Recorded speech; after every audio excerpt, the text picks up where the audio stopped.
impress them, the everyday stuff would be fine. They should have written that they were coming. How long do you expect me to go on living like this? Maybe you think I'm happy the way things are around here. Look, I've worked very hard for 10 years to make our home. Our home? Your home, you mean? As far as I'm concerned, I'm just a star boarder.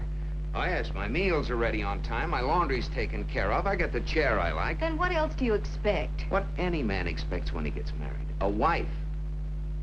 Haven't I given you the best years of my life? All right, who made them the best years? Well, if you're so unhappy, perhaps you'd like a divorce. Maybe I would. If it weren't for Ginger, I didn't hear her come in. Hello, sweetheart. Oh, I spilled my milk, Mama, but I'll wipe it up. Mother will do it, darling. You run along. You'll be late for dancing school. Yes, Mother, I was just going.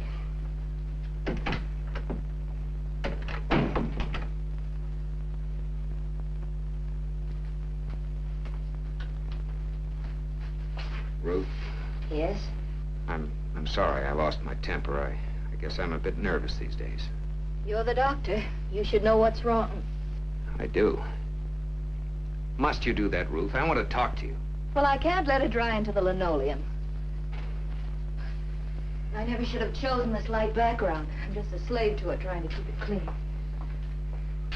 Ruth, years ago when we started out, we used to sit in that two-room apartment and dream about what it would be like to have a home of our own. I had 3 patients then. 2 of them weren't working. We used to give each other IOUs for Christmas, remember? It's because I remember those things that I take such good care of this house. Maybe that's the trouble. We built a home and wound up with a house.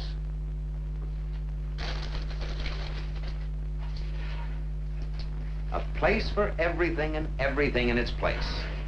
Well, for goodness sakes, what's wrong with that? Plenty. Maybe I want to come home at night and scatter newspapers on the floor, have people drop in for potluck, or suddenly both of us go out on the town. I'd like to see you open a bottle of champagne, just once, instead of putting every dime into some new gadget for the house. John, what's happened to you? What's happened to us? We've simply grown up. Or at least I have.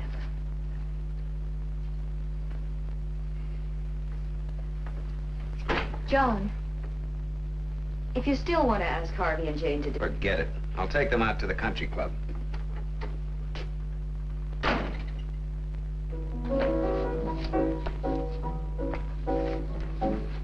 Well, Miss Ginger Waldron. Mrs. Winkle, please. Mrs. Winkle. Mrs. Winkle, please. Aren't you a little late, Ginger? I'm sorry, Miss Turner. You'll find that in Hollywood as elsewhere, promptness is a virtue. I've taught you that success comes only with hard work. And we all expect you to make the Lake House Dancing School proud of you. Yes, Miss Turner. I'll tell everyone that you taught me my dances, too. That'll be very nice. Yes, they'll be very nice indeed. All right, children. On your toes. Smile, children. Smile. Mrs. Winkle, now.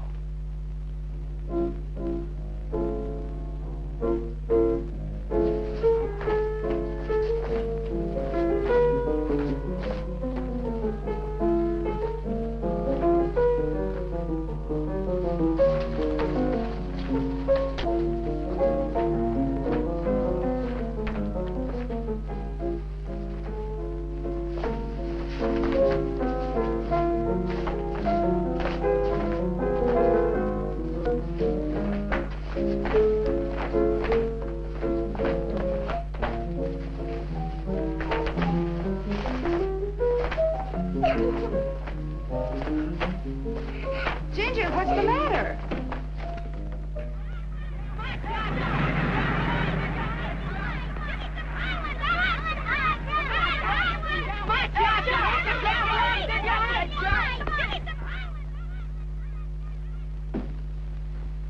Hi, Ginger. I saw your picture in the paper. You sure must be a happy little girl. Thank you, Becky. Is my Uncle Marty here? He's in his office. Go on in. Well, my little girl that got a picture in the papers. Ginger, honey, your Uncle Marty's sure proud of you.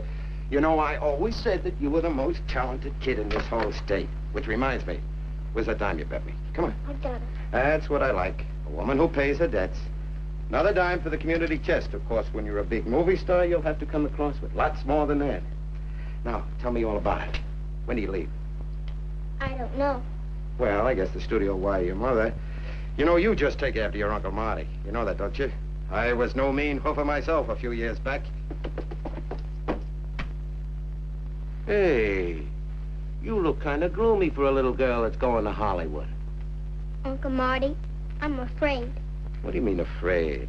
Making pictures is no different than dancing right here in Lakehart. In fact, it's easier with the good directors they have out there. Well, I don't mean that part. It's just that maybe if Mama takes me to Hollywood, she won't come back here to Daddy. Whatever gave you a silly idea like that, huh? Just, oh, Uncle Marty, they had an awful argument this morning. Ginger, all married couples argue sometimes. That doesn't mean they want to leave each other. Mom and Daddy do. I know, 'cause they said so. Ruth and Doc? I can't believe it. Ginger, tell me, what's this all about, huh? Daddy got mad because Mama won't have his friends out for dinner. Oh, that's nothing serious. That happens every day in thousands of homes, everywhere. But Uncle Marty, you don't understand. There was more. Sure, there always is.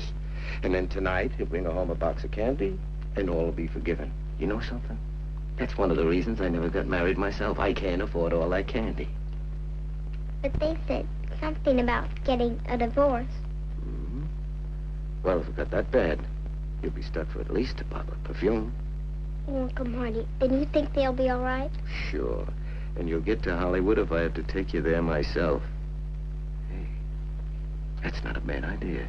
I got a few thoughts of my own about making pictures. Cowboy pictures? That's the kind I'd make. Now, will you stop worrying? Uh-oh. The doors are open. Better hurry if you want a front row seat. Oh, Uncle Marty, I love you so much. Oh, that's just because I own a theater.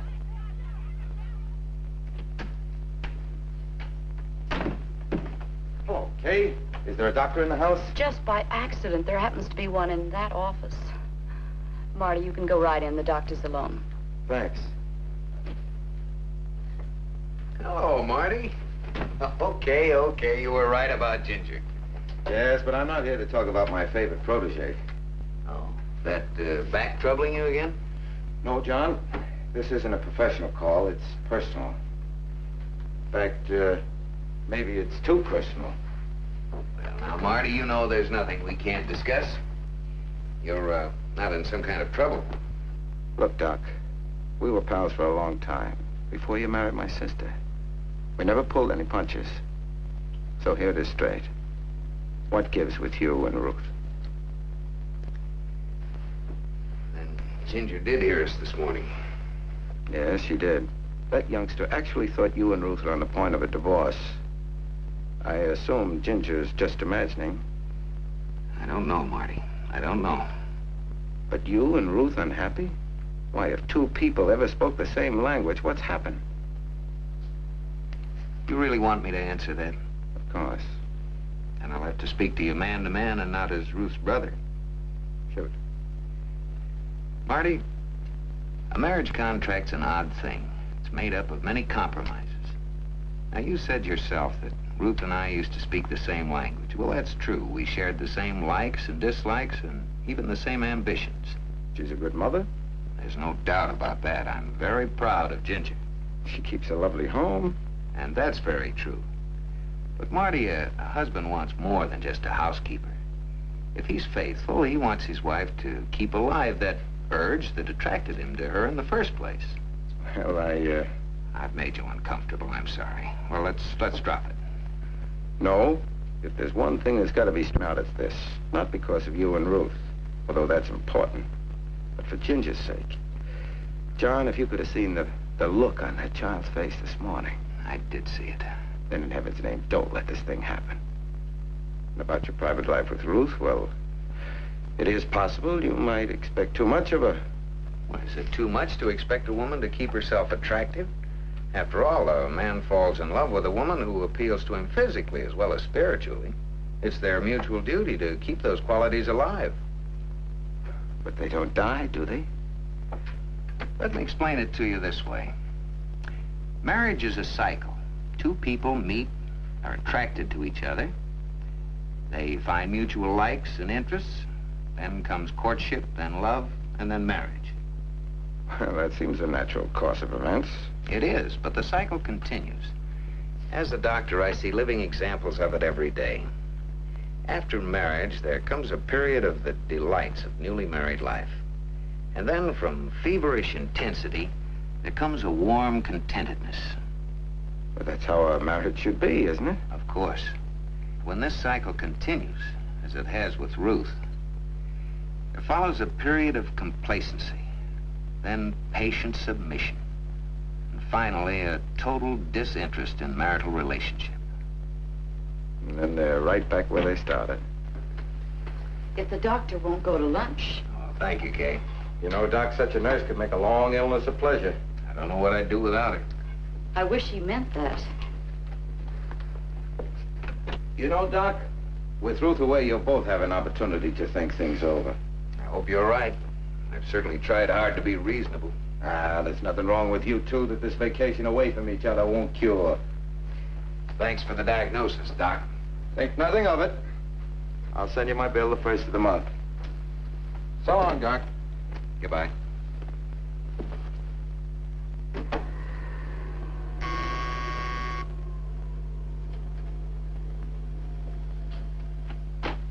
Hiya, sis. Oh, hello, Marty. Come in. I just vacuumed the rug. Did you wipe your feet? Sure did. Oh, of course, if you'd like me to take my shoes off now. Don't be silly. How about taking time out for a cigarette? I want to talk to you, huh? You know I don't smoke. What's on your mind, Marty? Anything special? Ruth, Yes? everything okay? I mean, with you and Doc? Well, yes. Of course. I'm glad. What should be wrong? Oh, nothing. Nothing at all. I just thought, well, after all, what's a brother for if he can't help assist, even if it's just to listen? Everything is just fine. Good. What do you hear from the studios? When are you going to leave, you and Ginger? I don't know. I don't know if I should go. Not go? Why not? Well, no reason except, well, just John. Yeah. Well, he'd have to eat out and... So what? There's nothing like a diet of restaurant food to make a husband appreciate his wife's cooking. For a bachelor, you have a lot of ideas about marriage. You don't have to be a weatherman to know which way the wind is blowing. Ruth, I get a feeling maybe you're holding something back. Oh, for heaven's sake, Marty, I told you, everything's all right. Okay, but just remember this. Too many women nowadays let down after their marriage. They think the home is a safe, that a child is a chain, that a home-cooked meal is much better than a pretty blonde, and that's where they're wrong. Now, if I were you, I'd make my mind up right now which is more important, Doc's face on the opposite pillar or the living room rug.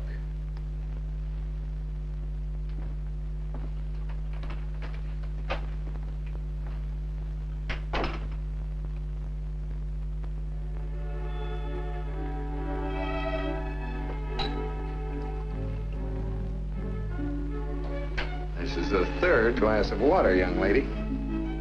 What are you trying to do? Float to Hollywood on your own power tomorrow night? I can't help it, Daddy.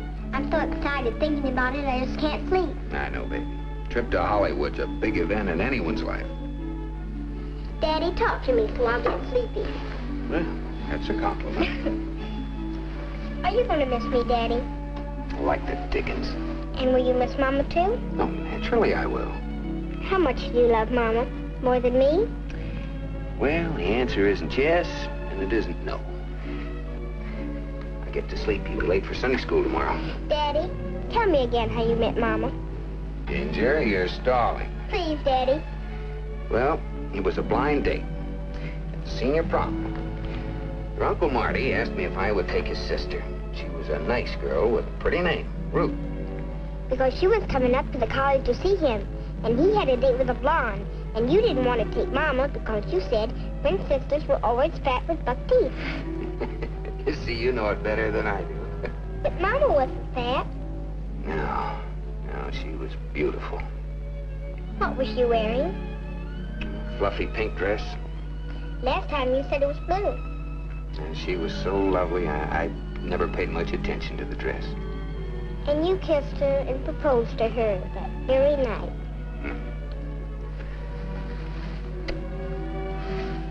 Good night, sweetie.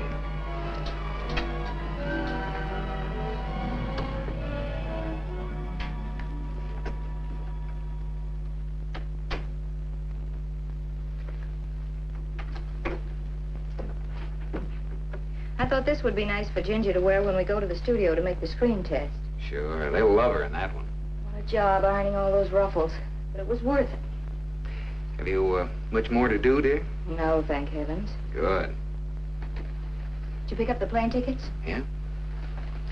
Know something? I kind of wish I were going too. So do I.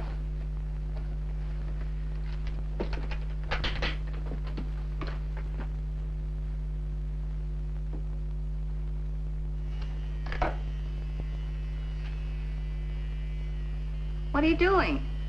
Shaving, my love. At this hour?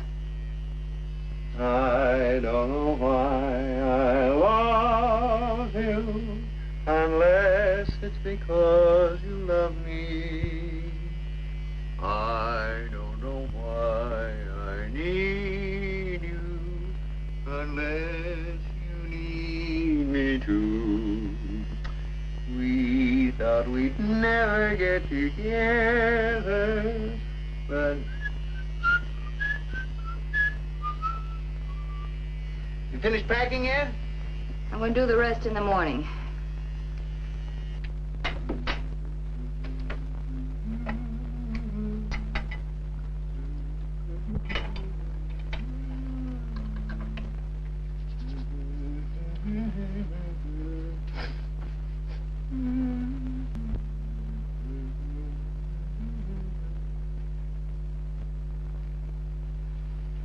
Do you have to do that now?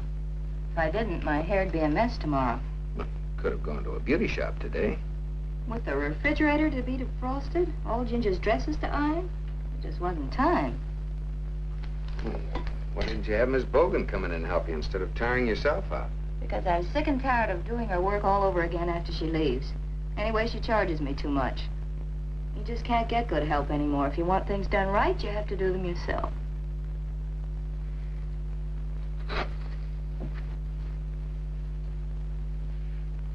I'm exhausted.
This is Krog on 1. Yes, Mr. Babb. Have her and Westmore come in, please. Right away, sir. Any other problems? Yeah. Get a look at this.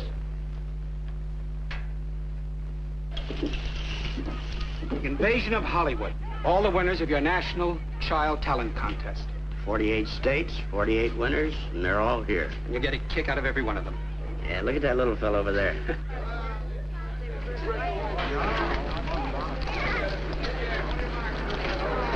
All right, kids. Smile. See what a headache you let yourself in for? Children don't worry me. I love them. Hello, Mildred. Hello, Ern. Ern, we have a problem. We'd like your opinion. I'll be happy to help if I can. We're getting ready to cast Delinquent Angels. Yes, so I understand. I'd like to use Jo Carroll Dennison as the little judge. She's a fine young actress. But that's not enough. In the lifespan of the story, she'd have to age from 30 to 60 years. Do you think you could make her up to sell convincingly as a dignified woman of 60? Remember, Ern, Joe Carroll's only about 21 or 2. Yes, I think I can. I did it with Irene Dunn in Cimarron. Your opinion's good enough for me. Thanks. Now stop worrying. Let's go out and get a look at these youngsters.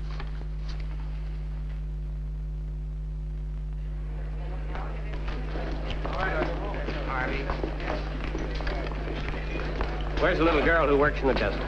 That's Ginger Waldron. Ern Westmore's making her up now. Well, let's get her down here. Looks like our work's cut out for us today.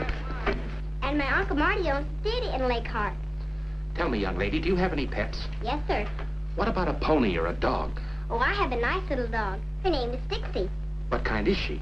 I got the spaniel. She can do all kind of tricks. Yes. Oh, just a minute. They want Ginger Waldron on the set. She's finished. There you are, young lady. Now hurry down to stage 2. Thank you so much, Mr. Westmore. Golly, I sure look sort of different. My freckles are gone. Hi, Ern. Hi, Joe. Ginger, this is Miss Jo Carroll Dennison. Hello, Ginger. It's an honor to know you, Miss Dennison. I see all your pictures, and I like you extra special good in Starlight. Well, thank you very much. Now run along, young lady. You're holding up the test. Oh, my! And Ginger, Yes? be sure you make your Uncle Marty proud of you. Okay. I'd like to have a little talk with the children.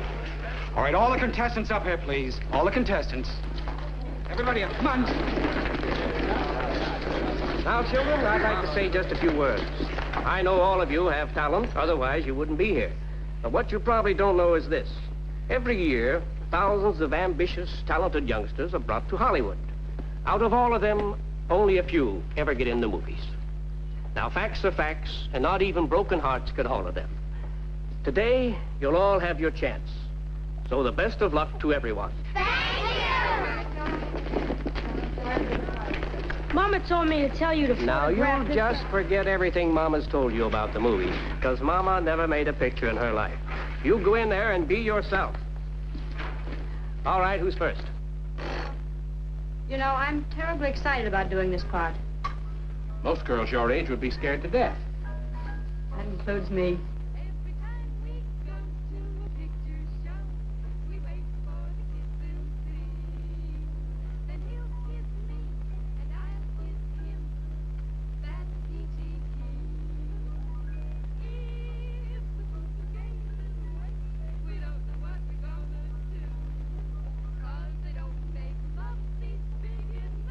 To see the guy beside you when you're feeling cool.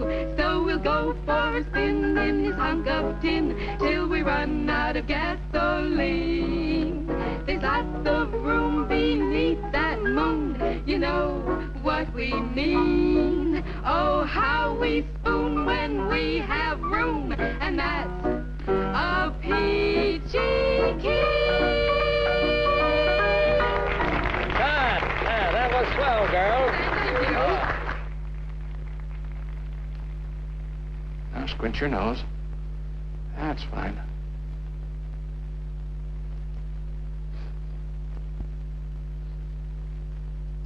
Now let's pucker the mouth. That's good.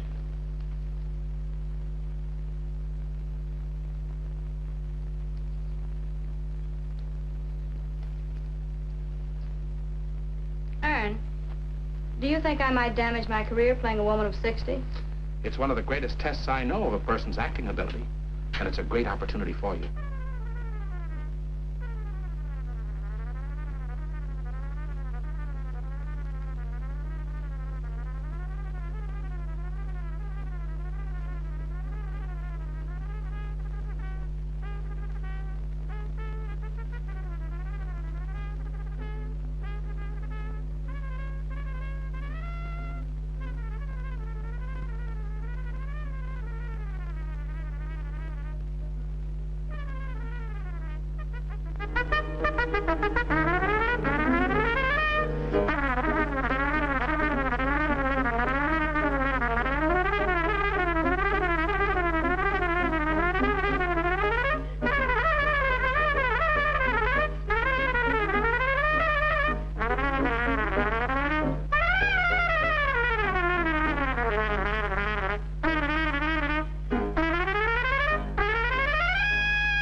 Nice work, George. Very good, son.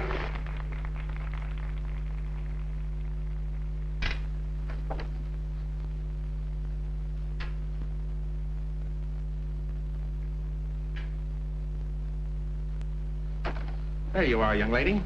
I've done my part. The rest is up to you. I know, Ern. I know that. Thank you. You're welcome, dear. Norma, Joe Carroll's ready for wardrobe. All right, let's keep it moving. Who's next? Ginger Waldron from Indiana. Hello, Ginger. How are you? Just fine. Here's a recording of my music. What's the name of your song, Ginger? The Big Parade. All right, let's turn them over. All right, simmer down now. Quiet. Roll 'em. Mark it. Playback. The truck is loudly blaring. The big bass drum goes rum bum bum. Everybody will be there at the big show, big parade. It's a pizza and papa. The IOC and play off key. Everything is la-di-da. The big show, big parade. Now we see the acrobats. Rabbits, diplomats. Elephants and tiger cats. Circus days are fun. They're marching right along. Clarinets do listen to that flute, the cymbals gong gong gong. The big show's big parade. See the clowns jump around while the children laugh and shout, please up, there, he's funny as can be. See the lion hit a roar. From the bouncing kangaroo in the step, little pep, and the Alvin 2x2. Now they're passing right on by. The circus band, oh they're so grand, the crowd just hip hooray. It's the big show's big parade. Now they're passing right on by. The circus band, oh they're so grand, the crowd just hip hooray. It's the big show's big parade. It's the big show's big parade.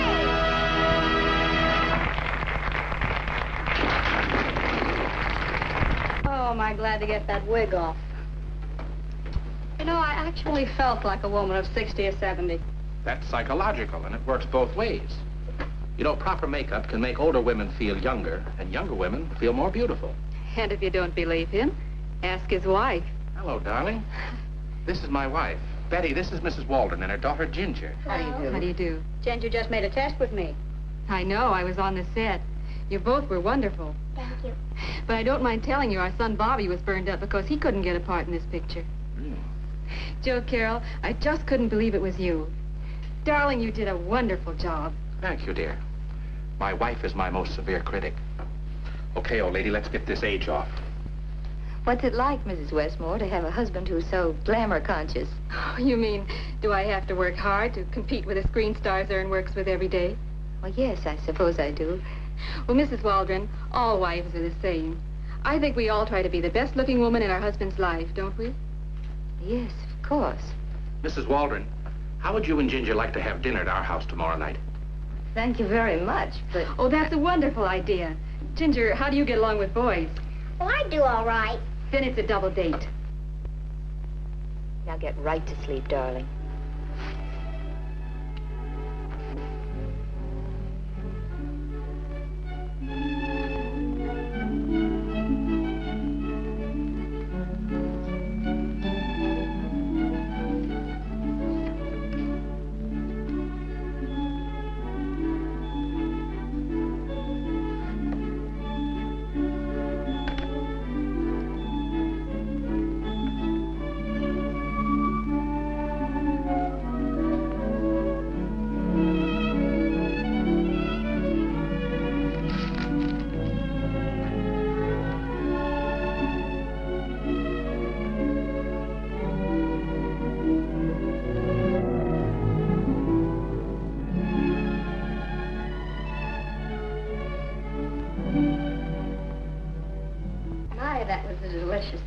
Thank you, Mrs. McFadden.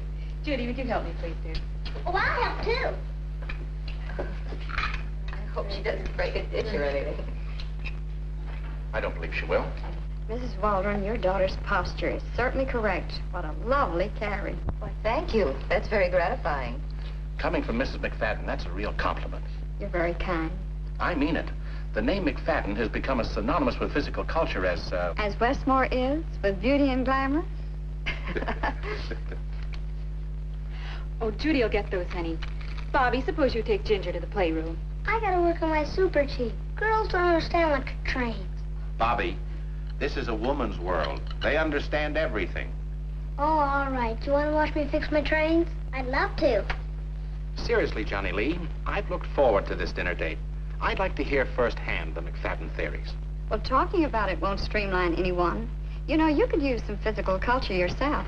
You tell him, Johnny Lee. He won't listen to me. Tonight, let's concentrate on the female of the species. Well, if you want my observation on women as related to beauty, well, here it is. We'll use Judy for an example. You're about 15, aren't you, honey? That's right. I'll be 60 next October. I believe that if Judy would start right now, storing youth for the future, she could guarantee herself long-lasting youth. Unfortunately, most women wait until the traces of age have caught up with them. That's true. However, that doesn't mean that there still isn't hope for the woman past 40. All women, regardless of their present age, can actually have health, beauty, and long-lasting youth. The first and the most important step is this. Every woman must dedicate a small part of her day to herself. 30 minutes at least, more if possible, but a set time to practice her exercises for health, beauty, and peace of mind. These are her moments to get her thinking straight, to get her emotions under control, and try to rid her mind of jealousies, fears, hates, suspicions, grievances of all kinds, imaginary or real, that are robbing her of that inner stability that is absolutely necessary for a woman to attain health, beauty, and long-lasting youth. I guess all of us could use a little mental cleansing every day. I've seen many a motion picture star break up during a scene because of some inner disturbance she couldn't leave in her dressing room. Now, along with health, both mental and physical, a woman must have love.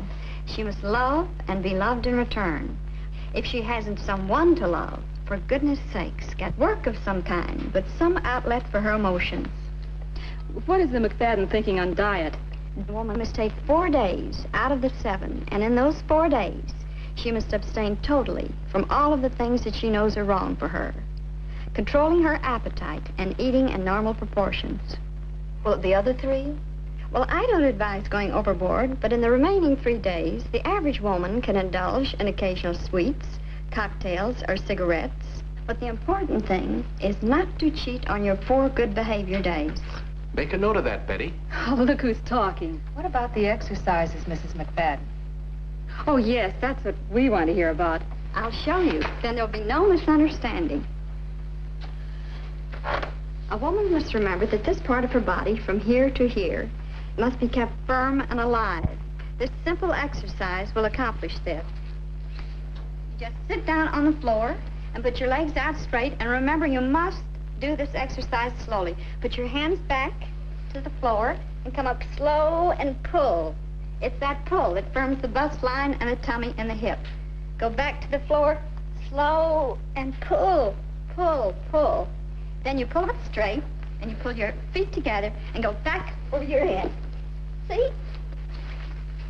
Now, isn't that simple? Golly, some of the kids at school can't even do that. No wonder you've retained your youth like you have. And remember, here's another important exercise. To keep the bust firm and youthful, put your hands behind your back and pull, down, stretch, ooh, and release. Pull up, down, pull, stretch, and release. That firms the tummy muscles and the bust and the hip line. Now, here's our second exercise. Let's reach for a star. Up, high, and on your toe and stretch. Up, high, and down, and stretch. Up, high, and down. I thought a woman got enough exercise with housework. Well, perhaps in Grandmother's day, but not in the age of the vacuum cleaners. Johnny Lee, you're going to kill me for this, but how old are you? I have a daughter, 26, a son, 25, and I'm a grandmother. Johnny Lee, you're a remarkable woman. Thank you, Ern. But if you think I'm remarkable, you should spend a weekend following Bernard McFadden. Tell us about him, won't you? Is it true that he has this tremendous virility and health now that he's past 80? Yes, that's true. He's a living example of what sheer determination can accomplish. I'd sure like to have a recording of all this. I wish women would learn how correct posture and confident carriage can improve the appearance of their clothes. Incidentally, I brought that reel of film with me that you've wanted to see. Good. Let's run it in the den. Here it is, Ern. Clear the screen for me, will you please, Norma?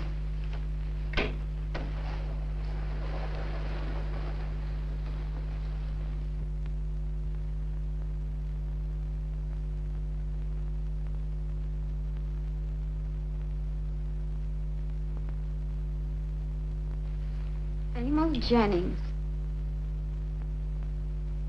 And George Arliss. What great stars they were.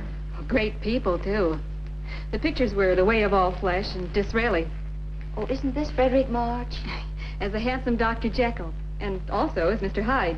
My goodness, what a contrast. Well, these are Academy Award winners whom Ernest made up at one time or another. They were drawn by Volpe. Isn't she lovely? Oh, she's one of my favorites. You know something, Mrs. Waldron? You have exactly her shaped face. I have? Hello? Oh, great, Eddie. Thanks a lot. Goodbye. Bobby, bring Ginger in here. Have I got news for you? What? They like Joe Carroll's test very much. Oh, that's wonderful. She'll be so thrilled. Hey, Dad, Ginger fixed my train. What do you know about that? I know something more important than that.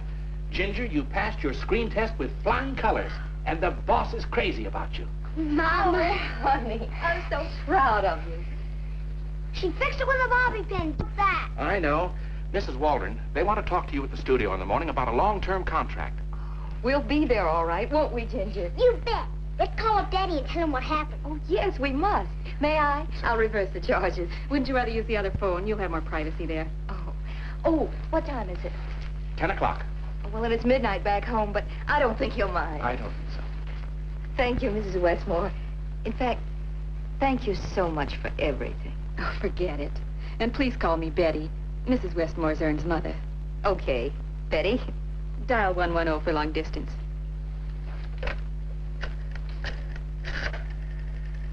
Tell Daddy to be sure to call Uncle Marty. Yes, dear. Long distance? I want Lake Hart, Indiana, 2514. And would you reverse the charges, please? This is Mrs. Waldron calling. That's right. Won't Daddy be proud of me? He'll be just as proud as a peacock. No answer? Well, then would you please try the office? It's 6274. Maybe Mrs. Sutton is having her baby now. Maybe. No answer. Well, then, would you get me Mr. Marty Wilson at 2575? I bet Uncle Marty would want to come right out here. Hello, Marty? Oh, wonderful, Marty. Ginger's screen test was splendid. They want to sign her to a contract in the morning. Are you happy, Uncle Marty? Happy? You have no idea how proud this makes all of us. Oh, Doc took a patient up to Rochester, to the clinic. You can get him at the Blackburn Hotel. Oh, thank you, Marty. Good night. Operator, would you get me Dr. John Waldron's room at the Blackburn Hotel, Rochester, Minnesota? What else did Uncle Marty say? He thought it was wonderful. Hello? Hello? Oh, I'm sorry. They must have rung the wrong room. I wanted Dr. John Waldron. This is Dr. John Waldron's room. Who's calling him, please? Who is this? Miss Joyce? You're in Rochester, too? Oh, hello, Mrs. Waldron. How's Hollywood? How is the... Doctor's at the clinic. I expect him back soon. Oh, you do? No, thank you. That won't be necessary. Has Daddy gone back home, Mama? No, Ginger. But we're going home. Tonight.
Of course, I thought you were in Hollywood. They like me, Daddy, and I'm going to be in the movie. Well, that's wonderful. Hello, darling.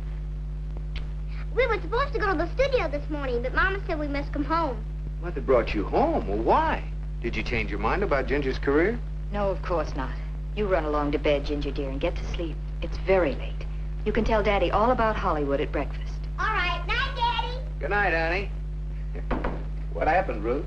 Don't tell me you got lonesome for your old man. If I was, it wasn't reciprocated. I don't understand. You should. I called you at the Blackburn Hotel. Or didn't Miss Joyce tell you? Your good friend Cora James probably owes her life to Kay. Oh, so it's Kay now. What's that supposed to mean? The same thing it means when I call your hotel at midnight and she answers the telephone.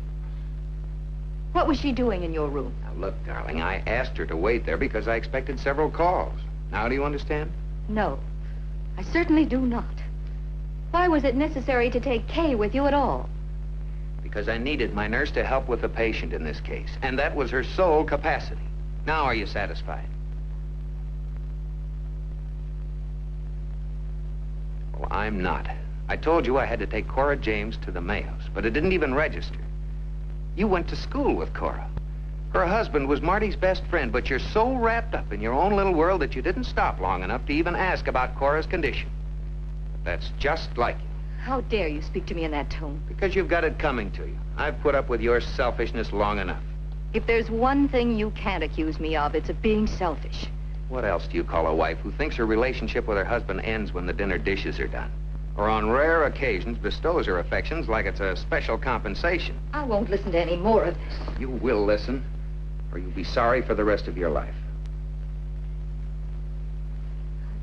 I tried to be a good mother and to fulfill my duties as a wife. You've hit the nail on the head, Ruth. You've been a good mother, but you've made a duty out of what should be an enjoyable relationship between husbands and wives. You never acted this way before. But now that your Miss Joyce has come into the picture. Oh, leave her out of it. There's always a Miss Joyce if a man wants one. And while we're on that subject, there's nothing in our relationship but doctor and nurse. However, I'm warning you, if you... Oh, so you just want a good excuse to salve your conscience. This is it, Ruth. I've had enough. What do you mean? I want a divorce. I think we'll both be happier. For Ginger's sake, I'll let you divorce me. I don't know what the grounds will be, but the lawyers know how to figure that out. Shouldn't we think this over? I have thought it over for months. But tonight, this miserable homecoming, the unfair accusations, it's too much. You can have the house, of course. That will make you happy. Have you anything else to say? Yes. Even though you didn't ask, Cora James has cancer. So you see, all wives don't get the same fighting chance. I'll be at the hotel if anybody needs me.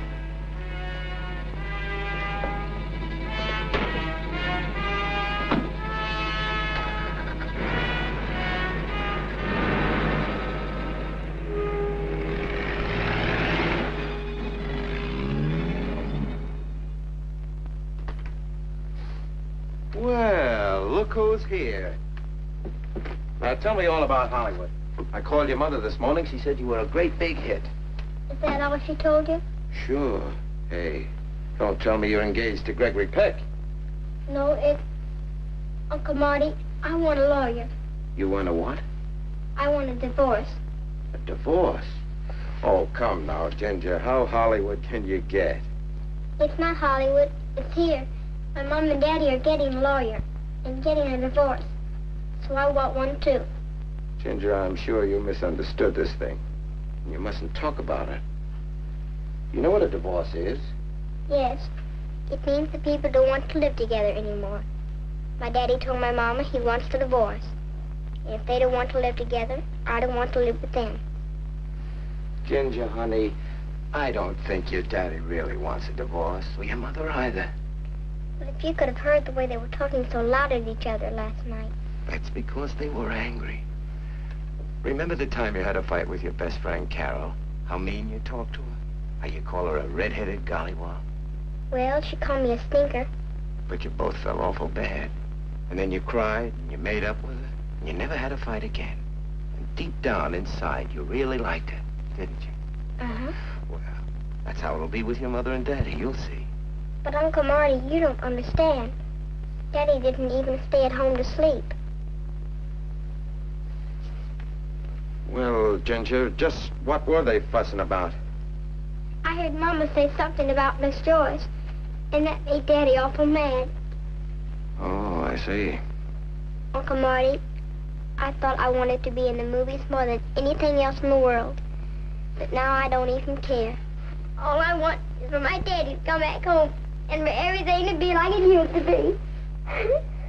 There now, come on. It'll be all right. You wait and see.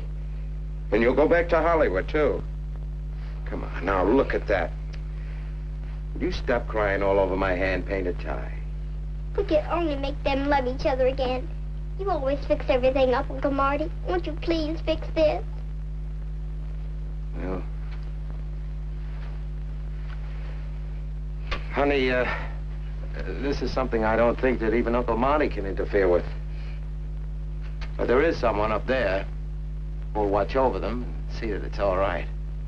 You mean if I pray real hard, it might help? Of course. You prayed about Hollywood, didn't you? I sure did, and I won. See? Then you just pray this through, too. You bet I will. I'll go right home now. Good girl. Oh, Ginger. Yes? I'll throw in a few prayers for good measure, too.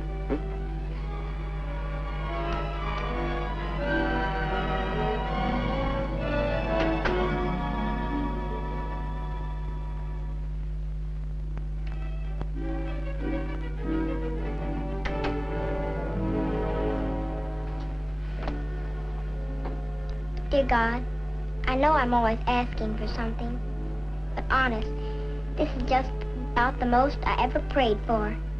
Please, God, help me make my daddy love my mama again.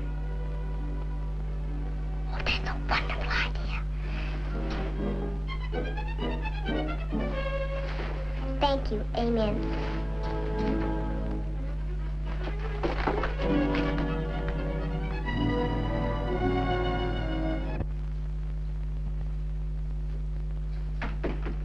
Hello, Mrs. Waldron. The doctor's out on his calls. I know. That's why I came. I wanted to talk to you. Alone. Yes, of course. Won't you sit down? This isn't going to be pleasant, so I'll come right to the point. Miss Joyce, you've caused trouble between my husband and me. But you're wrong. This rift between you and Dr. Waldron has nothing to do with me. Oh, you know there's trouble. He's taken you into his confidence, and yet you say it has nothing to do with you. Mrs. Waldron, I'll come right to the point also, and I won't pull any punches. In the year and a half I've worked in this office, I've been nothing more to your husband than a well-trained nurse. And now you come here accusing me. You make me feel like a character in a play, the other woman. You know, the type that's always telling the other woman's side of it. The miserable, lonely nights. The holidays spent alone. The few bright moments snatched at like crumbs. And all because she happened to fall in love with a man whose wife didn't have enough sense to hold him in the first place. That's why I've tried hard not to be the other woman. And what about the wife? I'll tell you what. In spite of the ratio of divorces, the average husband goes along year after year being faithful. Call it loyalty, duty, or the children, or what. But given half a chance, I don't believe the average husband wants to break up his home. For a woman who isn't married, you seem to know a lot about husbands. Mrs. Waldron, I'm a nurse. I know the human anatomy. And I know what makes the male animal tick. And there's nothing between you and my husband. You can believe that. But frankly, if he does go through with this divorce, I'll be the first one to put in my application. Just like that. Don't you realize what this means to me? Yes, I do. But this has nothing to do with me. It isn't my fault. Is it mine? After 10 years of marriage, my husband suddenly wants a divorce. Why? You don't really want me to answer that, do you?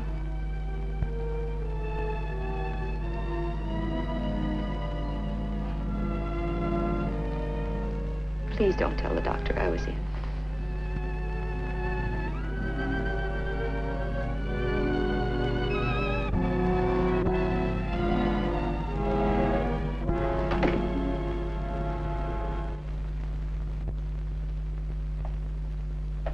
Are you sure you've packed everything I'll need? Yes, darling, everything. And I ordered a cab, so stop worrying. Oh, here it is now.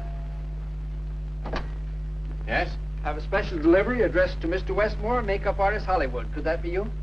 Well, it could be, except that I have 4 brothers and 3 nephews, and they're all makeup artists here in Hollywood. Who's it from?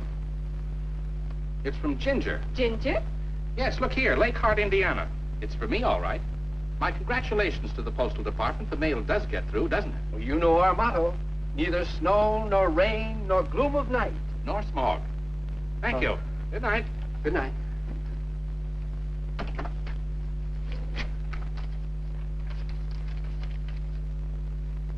Dear Mr. Westmore, please come to Lake Hart and make my mama real beautiful, so Daddy will come back home. Amen. Your friend, Ginger. Ern, what are you going to do? Lake Hart's just south of Chicago. We can't let that child down. Give me Western Union.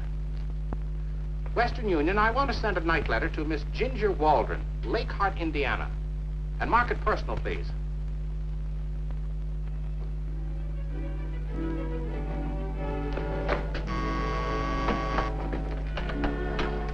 Tell it.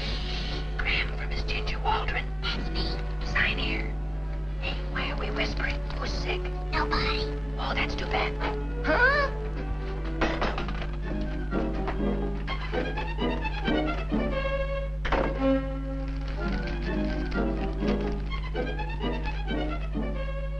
Keep your chin up. Arriving Lake Hart tomorrow morning.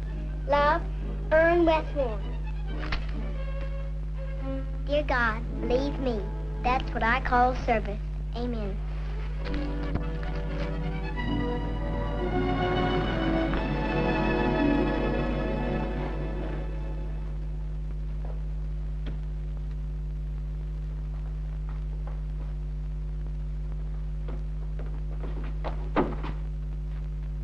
Hello, Ginger.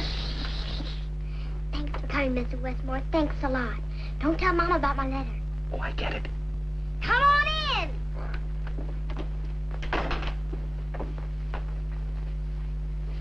Where is your mother, dear? She's in the kitchen. You stay right here and I'll go get her.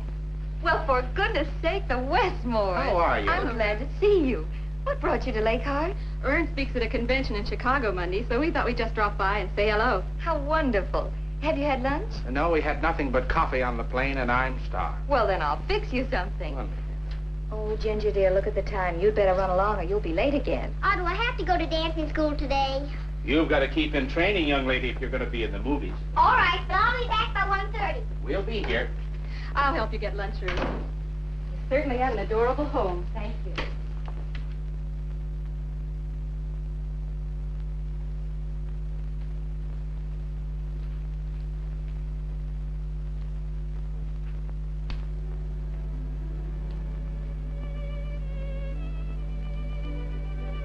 Ruth, you don't want to divorce your husband, do you? Of course not.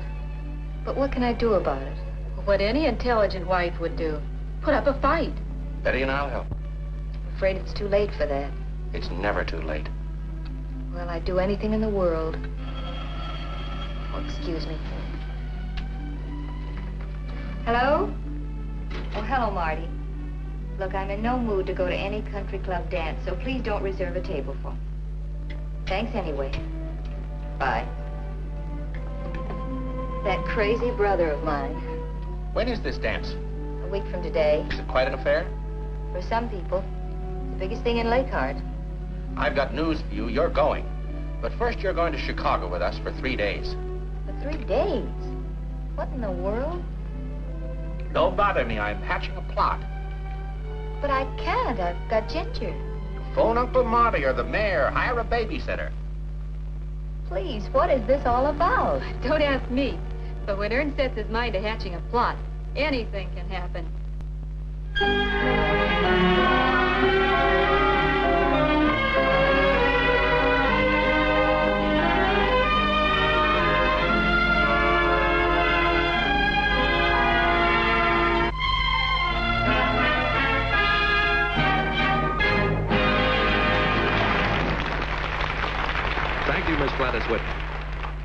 Now we come to the event, ladies and gentlemen, that we've all been waiting for since it was announced at last year's convention that we would have with us today Mr. Ern Westmore of Hollywood.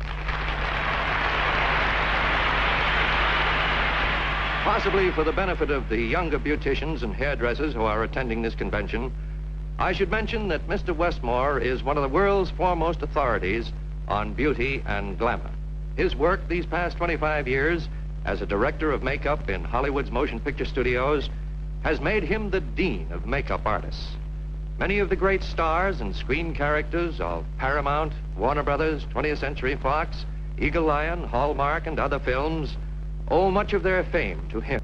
Ern has operated his own beauty salons in Paris, in London, New York, and Hollywood.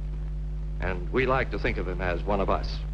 I am honored and happy to present Mr. Ern Westmore. Thank you, Mr. Father.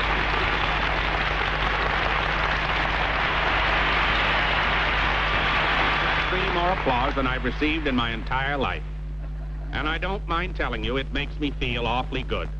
I know that all of you are here to see if I can prove what I have always contended, that there isn't a woman in the world who can't be made to look more beautiful. To understand the secrets of beauty, glamour, and personality, we must first review the simple fundamentals, such as the proper application of makeup, the proper distribution of color, the proper redistribution of hair, the arch of a brow and the shape of a mouth. And by applying these simple fundamentals, a woman gains complete command and control of herself. And in doing so, she destroys self-consciousness. And in the destruction of self-consciousness, she develops an entirely new personality. First and most essential, a woman must be honest with herself. She must know her face shape before she can create the illusion of proper proportion. In recent years, we've simplified this problem. We now think and talk in terms of 5 basic shaped faces, namely the oval, the round, the square, the oblong, and the triangle. Before we get started with the demonstrations, I would like you to know Miss Norma Gilchrist. Norma's one of our leading young authorities on fashion and charm. Norma's going to assist me.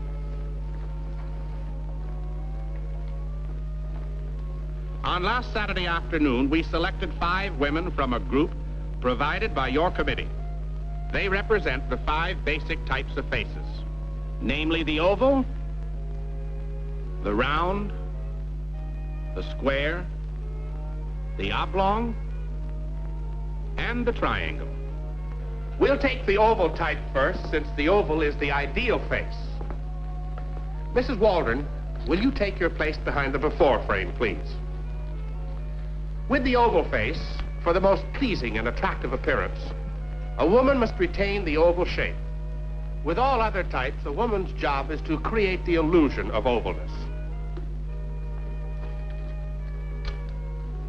Before we get started with the oval face, I should like to explain to you exactly what we expect to do by using these charts as illustration. The oval is the shape of an egg, which stands on end. The forehead is slightly broader than the chin or the jawline.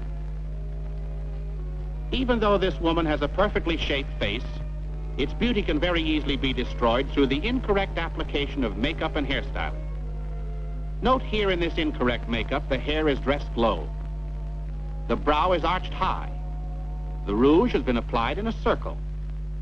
And the lip has been made up high.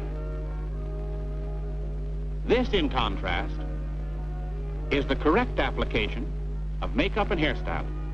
The hair has been distributed more evenly. The rouge has been blended back up to the temple, down under the eye, slightly down the cheek line. The arch of the brow is more natural. The lip has been made up to follow the natural lip line. Here, pictorially, we can see the amount of distortion and correction through incorrect and correct application. A perfectly beautiful oval face destroyed through the incorrect application of makeup and hairstyling. Here is Miss Oval Face looking her best. Am I the oval face type? Now, Mrs. Waldron, Using you as our model, we'll depict for this fine audience the proper application of makeup and hairstyling. All of you will recall the articles in our magazine inviting questions. Now, many of you have written asking Mr. Westmore to explain many things. Now, Miss Gilchrist has sorted your letters and eliminated duplicates. These are questions asked by patrons in salons most every day. She will read your questions, and Mr. Westmore will answer them as he proceeds. The first question comes from a salon in Des Moines, Iowa. Quote, is there any particular brand of cosmetic which we should use? I'm glad that question has come up first, because it's to be definitely understood that I personally do not recommend any particular brand of cosmetic. Any nationally advertised product is all right. Ladies, it's not the brand of cosmetic that creates glamour. It's the manner in which you apply it. Use any brand of cosmetic that you choose to use and enjoy. Here's a question from the Nancy Lee Beauty Shop in Seattle, Washington. How many types of foundation base are there? There are 3. There is cake makeup, there is liquid makeup,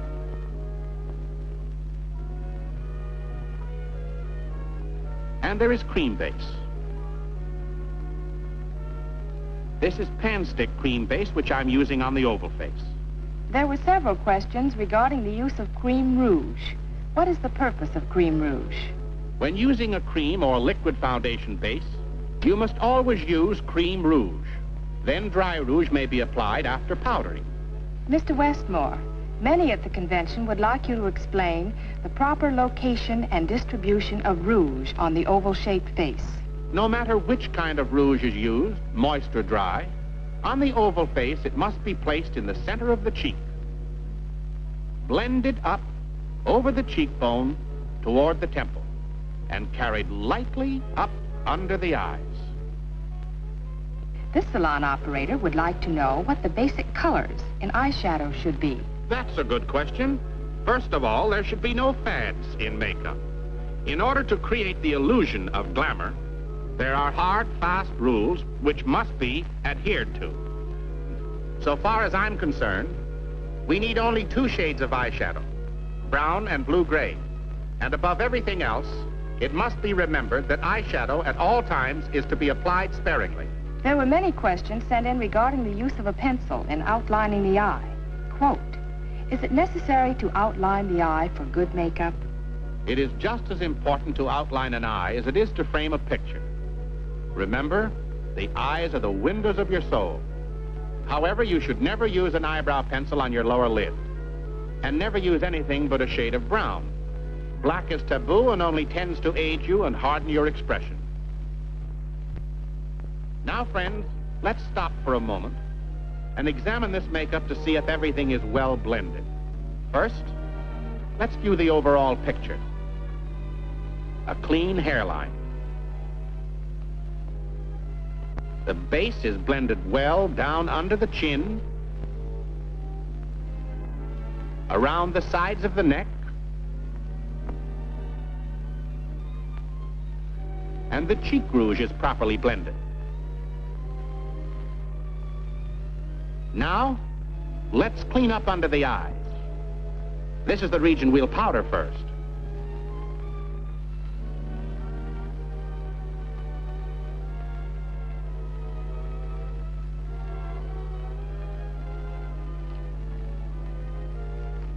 Carefully blend your eyeshadow.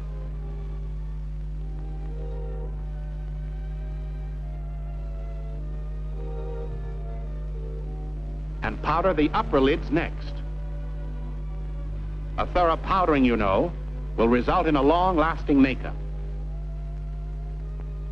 I hope you all noticed that neat trick of powdering above and below the eyes. Here's a question that might seem like a very simple one, but actually, Mr. Westmore always emphasizes its great importance. A beauty salon in New Orleans asks, what is the proper procedure in powdering? The first thing a woman should determine is whether she has any unusually prominent features. If so, they should be powdered last. As an illustration, if you have a large nose, a prominent chin, a bulging forehead, or very high cheekbones, powder these sections of the face last. We must always keep in mind, when your powder puff comes out of the box, it has an abundance of powder on it. Therefore, it should always be applied first to those sections of the face where you need to create a highlight. Be sure you pat your powder on. Don't rub it, don't scrub it, and don't try to remove your surplus powder with your puff. You should always use a powder brush. Do you recommend any certain type of powder puff?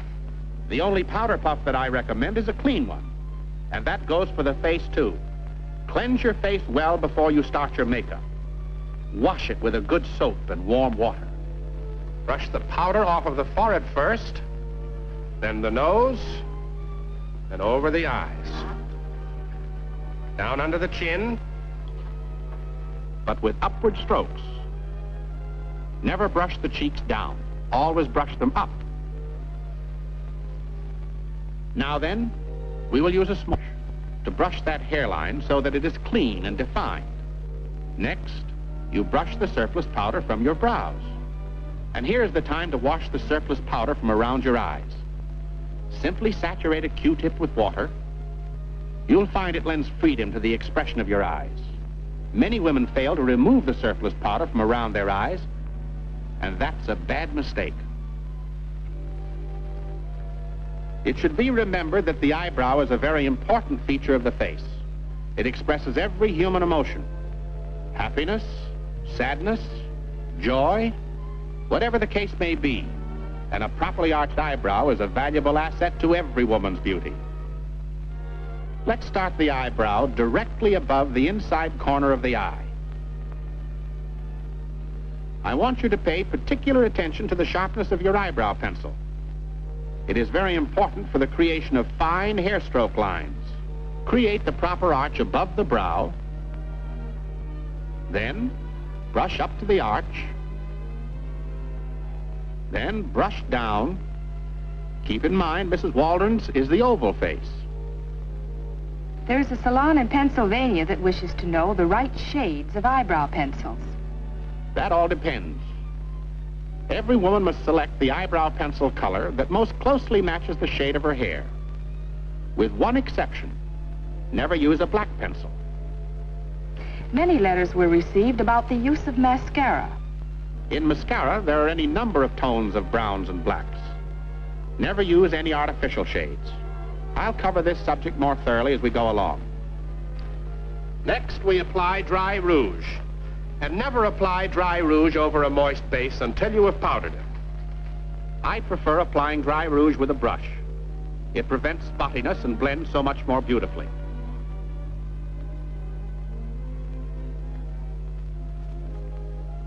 Always remember to powder after you've applied your dry rouge.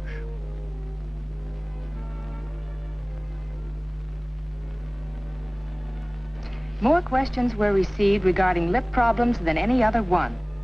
For the successful application of lip rouge, women must follow a few simple rules, just the same as baking a cake. The first and most important rule is the proper selection of color. Never use lip rouge with blue tones. They're cold and hard. Never match your lip rouge to your nails, but you may, if you choose, match your nails to your lips. See that your lips are perfectly free of other makeup. Remember that oil and water do not mix. Your lips must be thoroughly dry to prevent your lip rouge from rolling.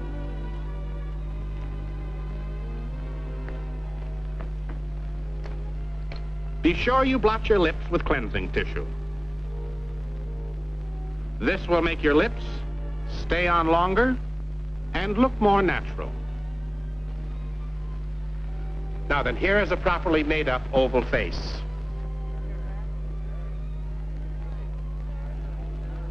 I've arranged with one of your members and his staff, Mr. Comer Cypher, to do the hairstyling for me today according to the basic fundamentals as I've set forth for the 5 various type faces. Comer, Mrs. Waldron. How do you do, Mrs. Waldron? Here's Ted Lane's x-ray. Thank you. Will there be anything else? No. I'm sorry this kept you so late tonight. You're a great help to me, Kay. Thank you. How would you like to have dinner with me this evening? We could drive up to Gary or over to Hammond somewhere. Oh, I'd like it very much. I'll only be a moment.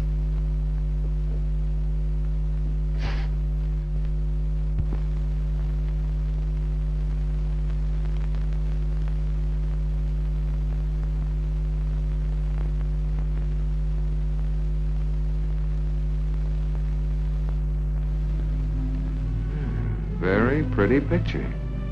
Ted Lane's x-rays? Yes, Ted Lane's x-ray.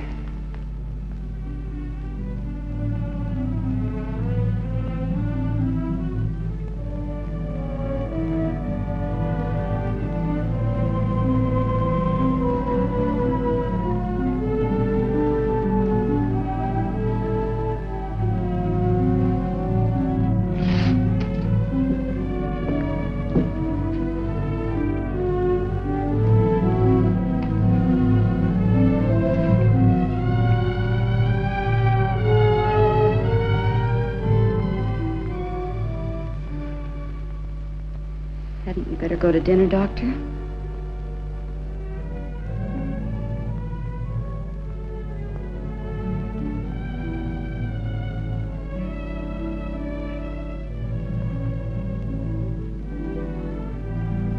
During the remainder of the afternoon, Mr. Westmore continued to amaze the convention delegates.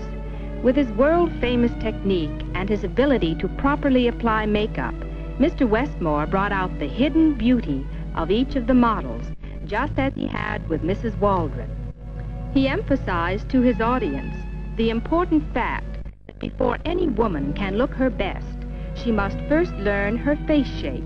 She must determine if she is the oval, the round, the oblong, or the triangle. Then she can achieve glamour and beauty by merely following the simple, easy, fundamental rules of proper makeup and hairstyling for her particular face shape, which Mr. Westmore has set forth for all teenage girls, young women, wives, and grandmothers.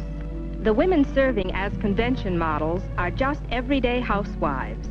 In a moment, you will be startled by the complete change in their appearance and personalities. In fact, as they appear in the before and after frames, I am sure you will find it difficult to tell yourself they are actually the same person. The tremendous improvements every girl and woman can make in her appearance is fully illustrated with dramatic and dynamic force by Mr. Westmore as he returns all 5 face shapes to the convention platform. And now our first subject, Miss Oval Face.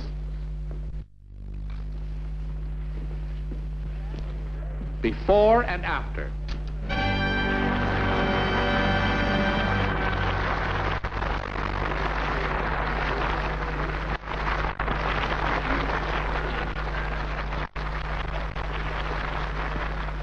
And over here, Miss Round Face.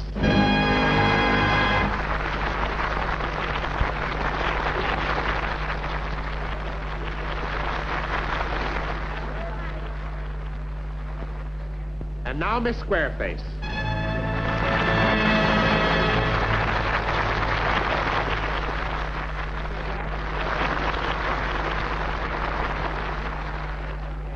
Over here we have Miss Oblong.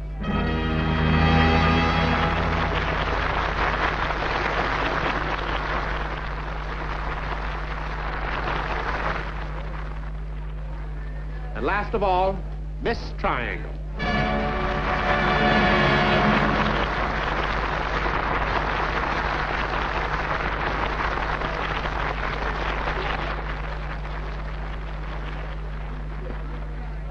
And there I think I've proved that which I've always contended, that there isn't a woman in the world that can't be made to look more beautiful.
Well, how do you feel about it now?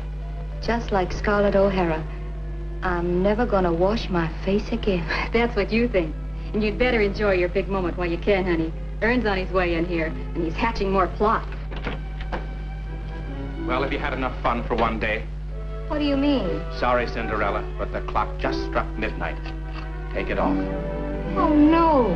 Not that. You're going back home looking exactly like you did when you left. Grab her, Norma. Oh. Oh.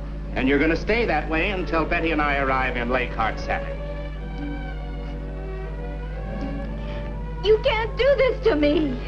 And tell Uncle Marty to reserve that table at the country club, too.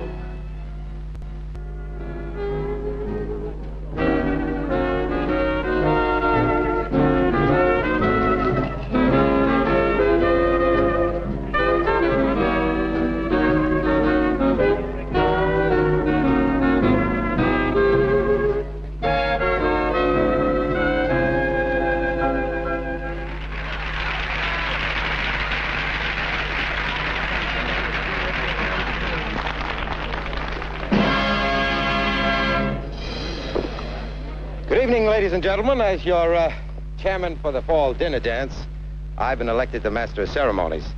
But a few surprises this evening. First, let's give Will Osborne and the boys a nice reception. Will, come on. Thank you, but one of the real surprises this evening, ladies and gentlemen, needs no introduction.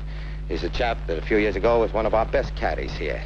And the good citizens of Lakehart, well, they recognized this great singing talent that this boy had.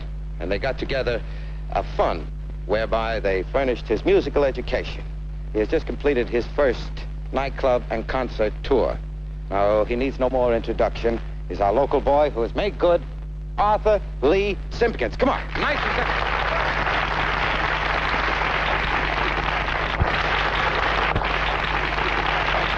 Thank you very, very much. And now may I sing for you, I Don't Know Why I Love You.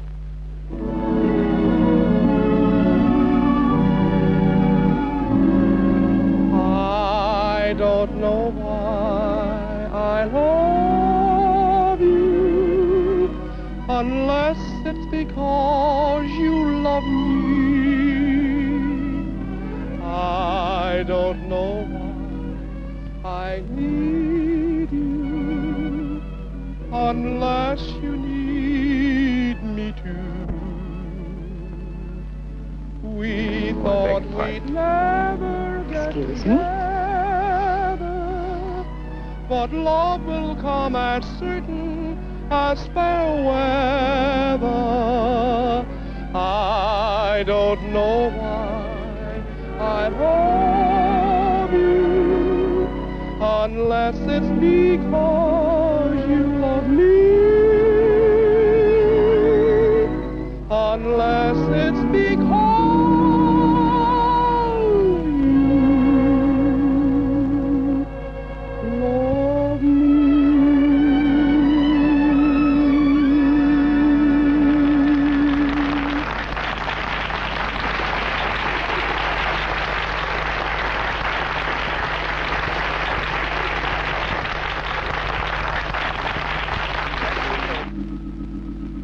in Dublin's fair city, where girls are so pretty, it was there that I met her, sweet Molly Malone.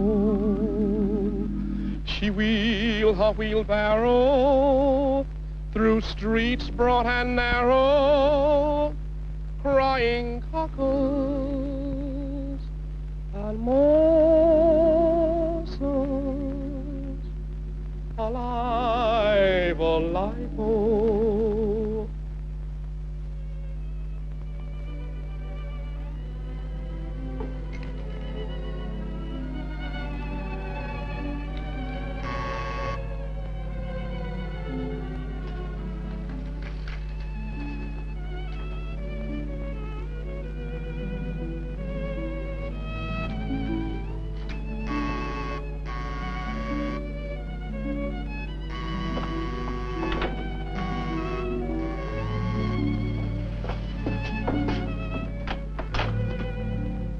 Is this Dr. Waldron's house? No. This is Dr. Waldron's home.